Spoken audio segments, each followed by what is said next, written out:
Doctor Palvai Harish బాబు. పంచాయతీరాజు మరియు గ్రామీణాభివృద్ధి శాఖ మంత్రివర్యులకు మీ ద్వారా నేను కోరేది ఒక్కటే. చాలా వెనుకబడ్డ జిల్లా మాది, కుమ్రంభీం ఆసిఫాబాద్ జిల్లా.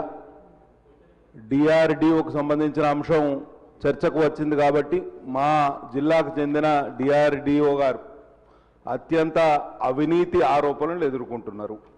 2 సంవత్సరాలుగా ఆయన కరప్షన్ ఒకటే కాదు, inefficiency, corruption combined with inefficiency is a deadly combination. అధ్యక్ష is not working, is not allowing us to work. నేను ఎక్కని గడపలేదు, దిగని గడపలేదు.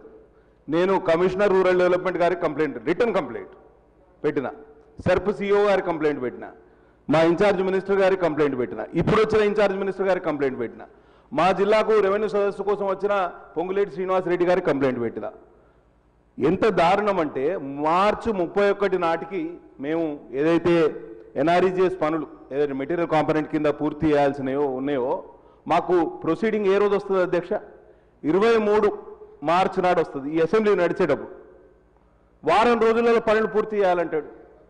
దాంతో ఈ సంవత్సరం వెనుకబడ్డ జిల్లాకు మా నియోజకవర్గానికి 10 కోట్ల రూపాయలు ల్యాప్స్ అయిపోయింది. వెనుకబడ్డ జిల్లాని ఇంకా పూర్తిగా వెనక్కి నెట్టే ప్రయత్నం చేస్తున్నారు. ఈ అవినీతి పరులను కాపాడకండి, దయచేసి విచారణ జరిపి తగు చర్యలు తీసుకుంటారు, మమ్మల్ని ఆదుకుంటారని మిమ్మల్ని వేడుకుంటూ సెలవు తీసుకుంటున్నా. ధన్యవాదాలు అధ్యక్ష. శ్రీ గండ్రా సత్యనారాయణ.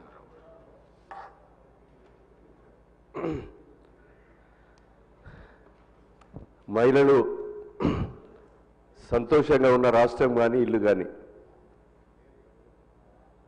చాలా సుభిక్షంగా ఉంటుందనేది జగమెరిగిన సత్యం.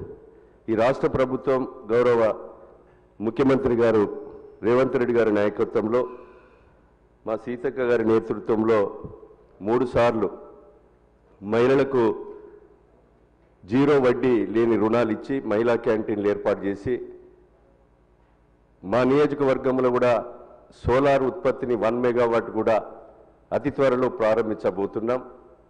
1 మెగావాట్ ఆర్థిక ఆదాయం 6 కోట్ల రూపాయల విలువతో ఈరోజు మహిళలు ఆర్థికంగా పరిపుష్టి చెందడమే కాకుండా బలోపేతమయ్యటానికి అవకాశాలున్నాయి అధ్యక్ష.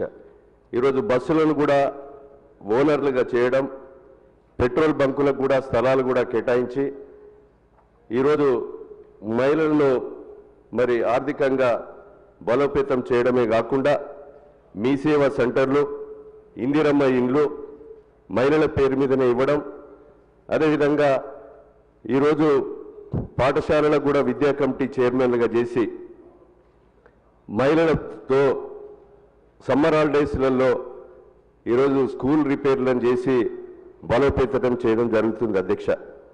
అదేవిధంగా ఈ చీరలు కూడా అర్బన్ ఏరియాలలో మీరు గతంలో ఇచ్చినటువంటి చీరలను చూస్తే బెదురు కట్టేది అధ్యక్ష. టన్నుల కొద్దీ సూరత్ నుంచి తెచ్చి వరినార్ల చుట్టూ, మొక్కజొన్న చేన్ల చుట్టూ చీరలు కట్టేది. ఈ చీరలు సంతోషంగా ఏదైతే కార్మికులు నేసినటువంటి చీరలను తెచ్చి అందరూ కూడా 18 సంవత్సరాల నుంచి మరి వృద్ధుల వరకు కూడా చీరలు ఇవ్వడం జరిగింది. అర్బన్ ఏరియాలో ఈ సంక్రాంతి పండుగ వరకు చీరలు ఇచ్చే విధంగా గౌరవ మంత్రి గారు చొరవ తీసుకొని ఈ సంక్రాంతి పండుగకు మరి ఆ చీరలు అందజేయవలసిందిగా అర్బన్ ఏరియాలో మరి మంత్రి గారిని మీ ద్వారా విజ్ఞప్తి చేస్తున్నాం అధ్యక్ష. అదేవిధంగా ఈరోజు డైరీ డెవలప్మెంట్ కానీ అన్ని రంగాలలో కూడా ఈరోజు పాయల శంకర్